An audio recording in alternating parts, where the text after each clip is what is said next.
Hey Hoopers, my name is Georgia Jean from Circle Evolution, and a few weeks back I put on one of the forums, I asked the question, what are the 3 top things that you think are really holding you back in moving forward with your hooping career? And I just wanted to make a series of 3 videos to address some of those concerns that I saw come up. It was really interesting. Just to fill you in, my background is I have been working for the last 10 years in the healing field, working a lot of the times with people with either chronic physical conditions or other kind of chronic circumstances, chronic grief, chronic poverty, chronic heartache, all those kinds of really, really intense situations. And I also have an entertainment background. I did stand-up comedy for 11 years, which is kind of like chronic intensity all the way around. But about 3 years ago, I discovered the hoop, and what I found was the hula hoop actually has some really amazing healing properties and some really powerful properties to reprogram the body-mind. And so this to me is a really fascinating field, because hula hooping in and of its nature is a stimulation of the body-mind. And with that stimulation comes both a set of challenges and a set of potential amazing breakthroughs. We all know that hooping makes us feel great. We don't all understand what's actually going on, like biologically, with our bodies and with our kind of energy that makes it such an inspiring experience. And yet at the same time, I see over and over again the same kind of issues, problems and patterns that often come up with people who are following their dreams.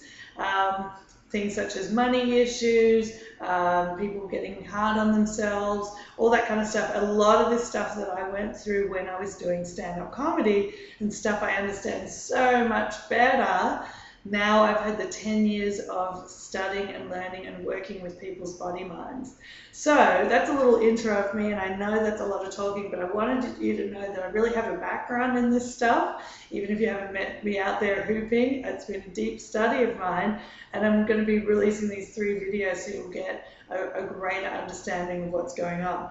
So the first thing I want to address in this video is something that a lot of people talked about, which was the difficulty in finding a way to stand out as a hooper.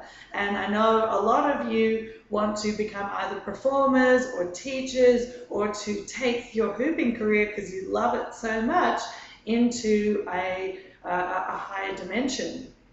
And the thing about the body, when you're working with the body mind, and what I mean by the body mind is the actual psychological experience of having the body. The body itself is like a library of memories. It's like a library of books from this life, and if you're open to it, lots of past lives, and if you're open to it even more, to the entire history of humanity. Our body stores all of this memory about existence in different parts of it. And some of the books we love to open up and read. The books are all joyous and playful and fun and happy. But some of the books we get really obsessed on, like I can't stop reading this book and it's freaking me out. Hello, Facebook stalking. And some of the books are just like way too terrifying to even go near, or a part of us thinks that that book is like just so scary it doesn't even want to open up the book. So what starts happening when you start hooping and you start getting into the opening of the body through the hooping movement, you actually start pulling books out of the library basement of the body mind.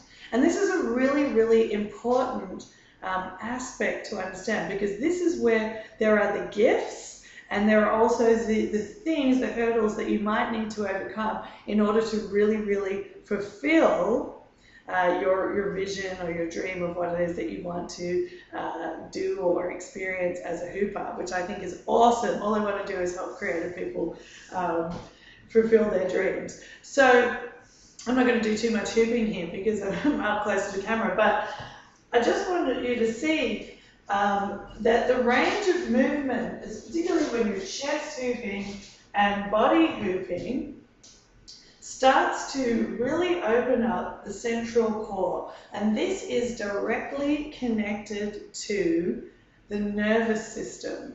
And in the nervous system, there are a lot of really, really strong emotional energies that are connected to it. They're actually connected to our survival functioning, to the primitive mind, the mind that we had, or the consciousness that we had when we all lived in the caves.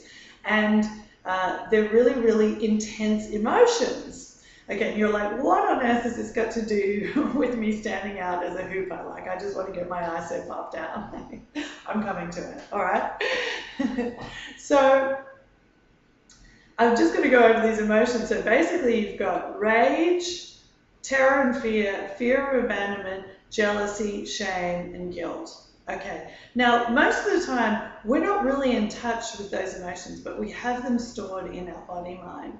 But we might experience the tip of the emotion. So instead of feeling rage, we might feel irritability. Instead of feeling fear, we might have a bit of anxiety. Instead of feeling shame, we might have some embarrassment about stepping out of our comfort zone.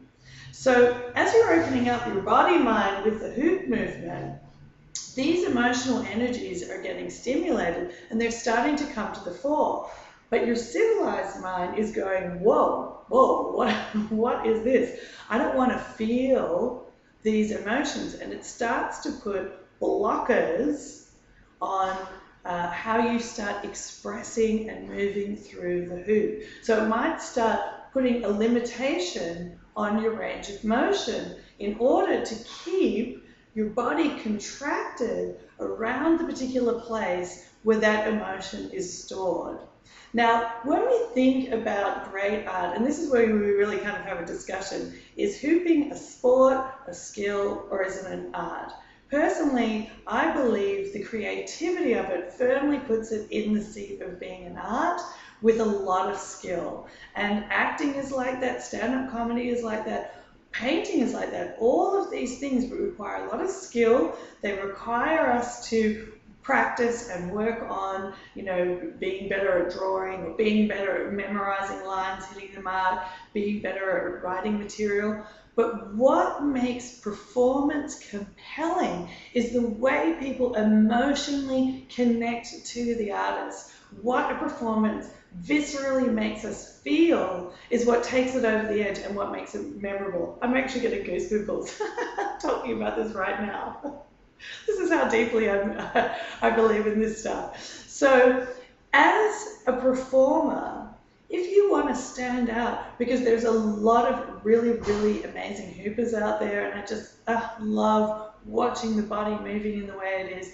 The ones who become, in my point of view, really compelling are the ones who are also connected to their emotional core, and they're not resisting the emotional energy that is starting to move them through the working with the hoop. And they know, either innately or they've learned some skills, how to actually tap that energy and use it to propel their movement, use it to open up their range of movement, or use it to just embody or express something, even if they're not like frenetically hooping. I'm a bit of a mad hooper myself, but just people who are moving with a certain level of grace have a certain presence in that grace because they are connected to the feeling state of what that grace is, consciously or unconsciously.